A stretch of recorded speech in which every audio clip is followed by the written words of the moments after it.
Lecture 7। Page 1 L7 वैदिक सभ्यता। हम जानते हैं कि सिंधु घाटी सभ्यता का पतन 1750 ईसा पूर्व के लगभग होता है, परंतु ये पतन की प्रक्रिया सैकड़ों वर्षों तक निरंतर रूप से होती रही। इसी काल में 1500 ईसा पूर्व के आसपास भारत में एक नई सभ्यता वैदिक सभ्यता का आगमन होता है। चूंकि इस सभ्यता की जानकारी हमें वेदों से प्राप्त होती है, अतः इसे वैदिक सभ्यता कहा गया। प्रश्न उठता है कि क्या वैदिक सभ्यता के लोग सिंधु घाटी सभ्यता से संबंधित रहे होंगे, परंतु ये उपलब्ध साक्ष्यों से दिखाई नहीं देता, अर्थात सिंधु सभ्यता और वैदिक सभ्यता में बहुत सी विषमताएं देखी जा सकती हैं। पेज 2 दोनों सभ्यताओं में अंतर। सिंधु घाटी की सभ्यता, वैदिक सभ्यता। 1 मुख्य व्यवसाय राइट एरो, कृषि, पशुपालन। 2 मुख्य व्यापार, कृषि, आवश्यक। 3 नगरीय, ग्रामीण। 4 भावचित्रात्मक, अपठनीय, देवनागरी। 5 कांस्य युगीन, लौह युग की शुरुआत। 6 प्रमुख पशु राइट एरो, कुबड़ वाला बैल, प्रमुख पशु राइट एरो, गाय। 7 अन्य सभ्यताओं से संबंध, मेसोपोटामिया, मिस्र, ईरान, चीन। अन्य सभ्यताओं से संबंध के कोई साक्ष्य नहीं है। 8 मातृसत्तात्मक समाज, पितृसत्तात्मक समाज। पेज 3 वैदिक सभ्यता का वर्गीकरण। वैदिक सभ्यता को 2 भागों में विभाजित किया जाता है। 1 ऋग्वैदिक काल 1500 BC से 1000 ईसा पूर्व तक। 2 उत्तर वैदिक काल 1000 BC से 600 BC। वैदिक काल का ये विभाजन कुछ परिवर्तनों पर आधारित है, जैसे आर्थिक गतिविधियां, सामाजिक आचार विचार, सांस्कृतिक परिवर्तन, राजनीतिक परिवर्तन। पेज 4 ऋग्वैदिक काल 1500 BC से 1000 BC। वैदिक सभ्यता के संस्थापक आर्य थे। आर्य शब्द का अर्थ होता है श्रेष्ठ व्यक्ति, उत्तम कुल में जन्मा व्यक्ति। ऋग्वेद में आर्य शब्द का वर्णन 176 बार किया गया है, हालांकि रामशरण शर्मा जैसे इतिहासकार इसका वर्णन 36 बार ही बताते हैं। वैदिक सभ्यता की मुख्य जानकारी हमें वेदों से प्राप्त होती है। वेदों की संख्या 4 है। 1 ऋग्वेद, 2 सामवेद, 3 यजुर्वेद, 4 अथर्ववेद। पृष्ठ 5 ऋग्वेद, ऋग्वेदा सबसे बड़ा और सबसे पुराना वेद। कुल 10 मंडल मैंडल्स हैं। तीसरे मंडल में गायत्री मंत्र का उल्लेख है। चौथे मंडल में कृषि एग्रीकल्चर का वर्णन है।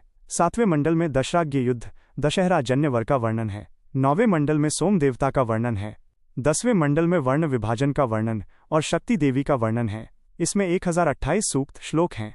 इसमें इंद्र, मित्र, अग्नि, वरुण आदि देवताओं की स्तुति है। इसका गायन, पठन, पाठ होत्री ऋषि द्वारा किया जाता है। पृष्ठ 6 सामवेद, यजुर्वेद, अथर्ववेद। सामवेद, समावेद भारतीय संगीत का जन्मदाता है। इसका गायन उद्गाता ऋषि द्वारा किया गया है। ये पद्य शैली वर्स पोएट्री स्टाइल में लिखा गया है। इसमें 7 सुरों, सप्त स्वर का वर्णन है। सा, रे, गा, मा, प, ध, नी, सा। यजुर्वेद, यजुर्वेद यज्ञ की विधियां, रिचुअल्स ऑफ यजना लिखी गई हैं। इसका गायन अध्वर्यु ऋषि द्वारा किया जाता है। यह गद्य और पद्य दोनों शैलियों में लिखा गया है। अथर्ववेद, अथर्ववेदा तंत्र मंत्र, जादू टोना और वशीकरण की विधियां, आयुर्वेद और औषधियों, मेडिसिन्स की जानकारी। इसके गायन ब्रह्मा ऋषि करते हैं। पृष्ठ 7 वेदों से संबंधित सामान्य जानकारी। वेदों को अपौरुषेय माना जाता है, अर्थात इनकी रचना किसी मनुष्य ने नहीं की, बल्कि ये ईश्वरीय ज्ञान पर आधारित है। सैकड़ों वर्षों तक वेद मौखिक ही रहे, अर्थात एक पीढ़ी से दूसरी पीढ़ी को ये ज्ञान मौखिक रूप से दिया जाता रहा। वर्तमान में उपलब्ध वेदों की रचना गुप्त काल की मानी जाती है। वेदों के संकलनकर्ता, रचयिता वेद व्यास माने गए, जबकि वेदों को लिपिबद्ध करने का कार्य महर्षि कृष्ण द्वैपायन ने किया था। चारों वेदों के सम्मिलित रूप को संहिता कहा जाता है, जबकि प्रथम 3 वेदों ऋग्वेद, सामवेद, यजुर्वेद के सम्मिलित रूप को वेदत्रयी, वेदाट्राई कहते हैं। पेज 8 वैदिक साहित्य। इसमें निम्न शामिल हैं: वेद, ब्राह्मण ग्रंथ, उपनिषद, महाकाव्य, आरण्यक, वेदांग, पुराण। वेद और उपवेद। 1 ऋग्वेद - आयुर्वेद, 2 सामवेद, गंधर्ववेद, संगीत। 3 यजुर्वेद, धनुर्वेद, युद्धकला, स्थापत्यकला, वास्तुकला। 4 अथर्ववेद, शिल्पवेद, मूर्तिकला, स्थापत्यकला। पेज 9 वेद और ब्राह्मण ग्रंथ, यज्ञ, अनुष्ठान आदि की व्याख्या। 1 ऋग्वेद - ऐत्रेयी और कौशितकी। 2 सामवेद - तांड्य, जैमिनीय। 3 यजुर्वेद, तैत्तरीय और शतपथ। 4 अथर्ववेद - गोपथ। आरण्यक, इसका वास्तविक अर्थ जंगल होता है। इसमें रहस्यवाद, जन्म, मृत्यु एवं पुरोहित, दार्शनिक मत का वर्णन है। पेज 10। उपनिषद। उपनिषद इसका वास्तविक अर्थ है समीप बैठना, अर्थात ब्रह्म विद्या प्राप्त करने हेतु गुरु के पास बैठना। ये दार्शनिक एवं आध्यात्मिक ज्ञान पर आधारित है। इन्हें वेदांत भी कहा जाता है। इनकी कुल संख्या 108 है। प्रमुख उपनिषद 1. ऋग्वेद ऐत्रेय उपनिषद, 2. सामवेद छांदोग्य उपनिषद, 3. यजुर्वेद तैत्तिरीय बृहदारण्यक कठ, 4. अथर्ववेद प्रश्नोपनिषद मुंडक मांडूक्य। पेज 11। महाकाव्य। महाकाव्य 2 महाकाव्य हैं। रामायण राइटरो वाल्मीकि 6000, 12000, 24000। महाभारत राइटरो वेदव्यास द्वारा 6000, 24000, 100,000। वेदांग। वेदांगा वेदों के अर्थ को अच्छी तरह समझने में वेदांग सहायक होते हैं। ये कम शब्दों में अधिक तथ्य रखने का प्रयास किया गया है।